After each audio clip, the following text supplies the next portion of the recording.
Ini saya tadi telepon, tapi ini masih ada mbaknya yang mau nikah sama orang Hongkong satu itu. Piye ada apa Mbak? Oke, sebenarnya saya itu nomorku maling sudah HP Miss Yuni itu bolak-balik saya telepon. Terus ini tadi saya lewat live-nya Miss Yuni, saya bilang gini, Miss jangan kokot dulu sama telepon bentar. Terus teman-teman jawab, sebentar Miss Yuni, telepon dulu masalah manuk tak. Oke, kenapa? Ya, ini saya itu punya masalah seperti jalur Gaza nih, antara Palestina dan Israel yang bisa meledak sekali-kali bomnya. Apa gue cerita apa gue mau?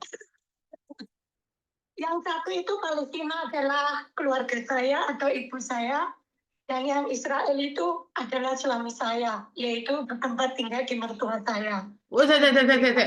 Jangan menyebutkan Israel dan Palestina, karena itu akan menjadi masalah besar. Satu, suamimu yang jadi Israel.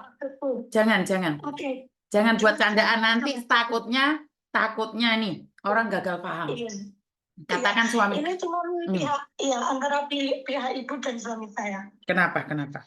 Ini dulu saya pernah telepon Miss Yuni kalau nggak salah, cuman beberapa bulan yang lalu keputusannya tetap on time, yaitu sebenarnya majikan saya itu memang baik. Miss ini cepat kokot apa enggak ya? Soalnya ceritanya rada lewer. Oke, silakan.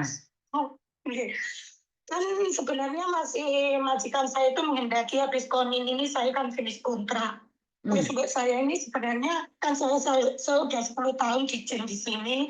Sebenarnya dia masih mau bekerjakan saya 1 kontrak lagi boleh pulang terus. Tapi karena ada masalah yaitu keluarga saya terutama pihak itu dan pihak suami saya dari pihak mertua, jadinya saya mengambil keputusan seperti Miss Yuli, yaitu pulang menyelesaikan masalah dulu. Entah itu butuh waktu berapa lama, itu jawaban yang saya terima waktu kemarin telepon Miss Yuli itu. Terus akhirnya saya mengambil keputusan, habis konin mungkin saya nggak bisa kerja di sini. Oke lah dia terima saya, oke lah kalau memang gitu. Dia tahu masalah suami saya karena mungkin lama nggak pulang semenjak COVID dulu. Terus akhirnya yang saya tanyakan, saya minta sarannya mungkin semangat atau pendapat atau terserah lah. Misalnya bilang apa, orang ini bukan kerjaan, saya anggap di rumah majikan itu yang namanya kerja juga pasal 1 ayat 1 seperti Miss Yuni itu kan. Alhamdulillah majikan saya itu baik, ya dibilang bos juga baik lah. Buktinya saya dapat uang servis dan saya sudah 10 tahun di sini. Dan aman-aman saja. Terus saya itu yang pulang ini saya memang agak grogi gitu loh, Mes, takut. Saya sebenarnya nanti juga dijemput suami saya karena dia kan masih ada surat nikah dan masih sah. Cuman karena pihak keluarga itu sekarang kan modelnya itu agak sewot gitu loh. Karena mungkin di rumah itu antara suami dan ibu saya itu levelnya itu sekarang mungkin karena nggak seintens dulu hubungannya, itu mungkin ada gagal paham atau nggak fokus lagi dinamis. Terus saya itu yang bikin grogi itu nanti mungkin ada kata-kata atau sikap atau pendapat yang mungkin bisa nanti kasih semangat saya untuk saya itu membawa suami saya lagi pulang di hadapan kedua orang tua saya itu biar semuanya itu baik-baik saja. Memang nggak sesuai harapan saya mungkin, Miss. Cuman saya berharap atau berdoa kepada teman-teman minta doanya biar saya itu nggak grogi atau mengembalikan seperti yang dulu lagi gitu loh, Miss. Maksud saya mungkin bisa kasih saran atau masukan atau kritikan atau seperti apalah. Kalau masalah hasil atau uang semuanya dipegang keluarga saya. Rekening enggak, semuanya dipegang atas nama anak saya, keluarga saya. Karena ibu saya tidak mempunyai rekening, itu rekeningnya dipegangi kakak saya dan adik saya. Jadi suami saya tidak tahu gajian saya berapa, juga tiap bulan dia nggak saya kirimi. Tapi dia statusnya masih sah suami saya. Gitu. Hanya cuma besar. Terus yang saya tanyakan, habis konin ini, saya kan finish kontrak. Terus saya pulang, terus saya dijemput suami saya menghadap orang tua saya. Mungkin saya agak minder lah, mungkin agak grogi karena ketakutan saya sendiri mungkin. bagaimana nanti di hadapan orang tua saya itu saya harus bersikap atau ngomong seperti apa, karena hubungan antara kalau saya sama orang tua saya masih baik. Cuman hubungan suami saya itu dengan kedua orang tua saya itu yang harus saya Sebentar, Mbak, sebentar. Kamu setelah menikah ini, setelah pulang itu rencananya tinggal di ibumu atau tinggal sama suamimu?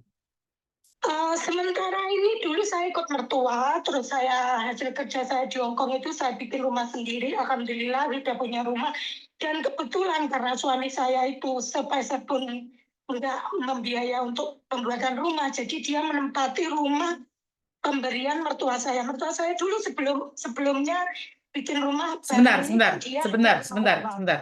Kamu setelah ini tinggal di mana? Jawab itu aja. Di rumah suami, pihak suami. Oke. Umurnya sampean berapa sih sekarang? Saya 76 kelahiran, berarti 76 2004 berarti 16 48. 48. Oke. Satu hal. Sampean berhak bahagia. Sampean tidak perlu khawatir tentang hubungan suamimu dengan ibumu.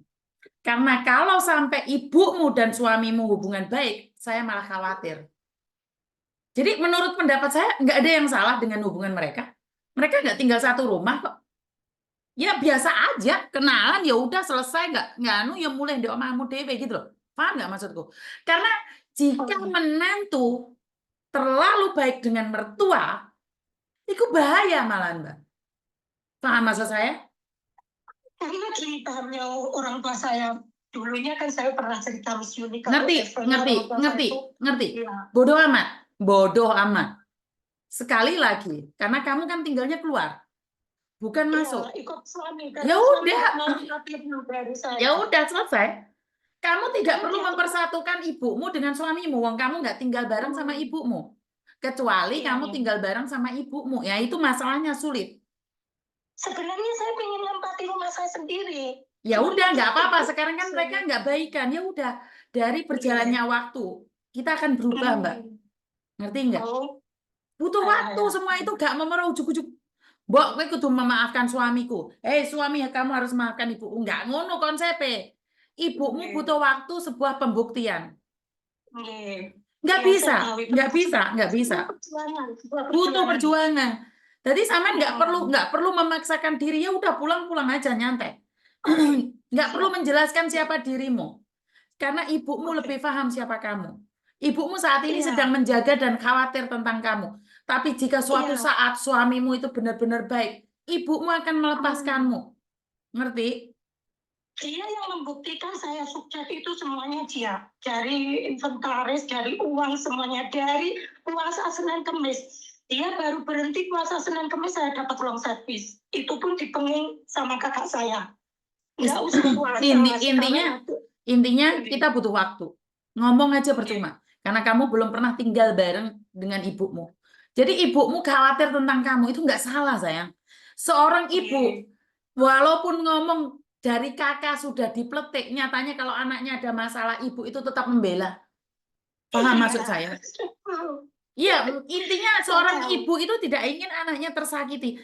Dan apa yang dilakukan ibumu tidak salah. Ngerti? Bukan masalah menyalahkan atau tidaknya. Nggak perlu kepo mempersatukan mereka. Wong mereka gak sak ranjang kok.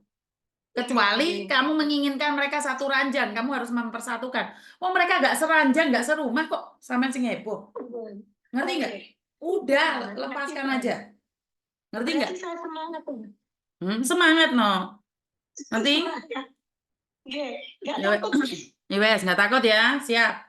Enggak, saya pulang, alhamdulillah. Nanti saya meskipun dijemput suami, sebenarnya pulang itu minta dia yang menjemput. Nggak usah dijemput suami lah, saya bisa jemput bapakmu gitu, bilang sama adik saya kan nanti.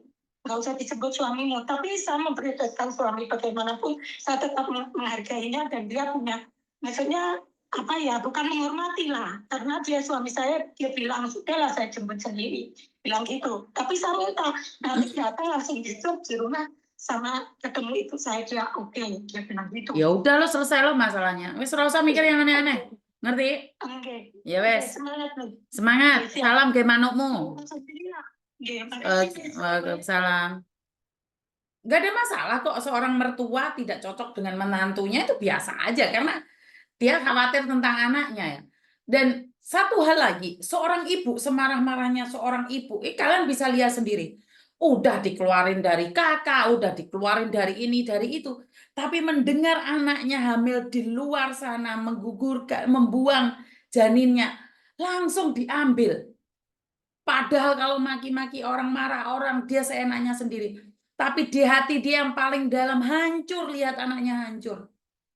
Jadi saya tidak tahu ya, kalau seorang anak tega memenjarakan ibunya, tega memenjarakan bapaknya gara-gara telai kucing, itu pernah ada. Tapi seorang ibu,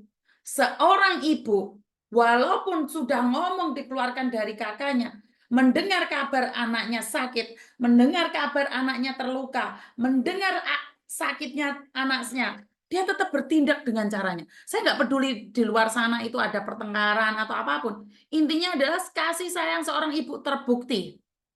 Kasih sayang seorang ibu terbukti. Udah, saya nggak peduli siapa dia. Intinya seorang ibu yang sudah mencolotkan dia dari kakak, masih berjuang untuk anaknya saat anaknya merasa dianiaya di luar sana. Halo, kenapa Mbak? Halo. Waalaikumsalam, kenapa sayang? Halo.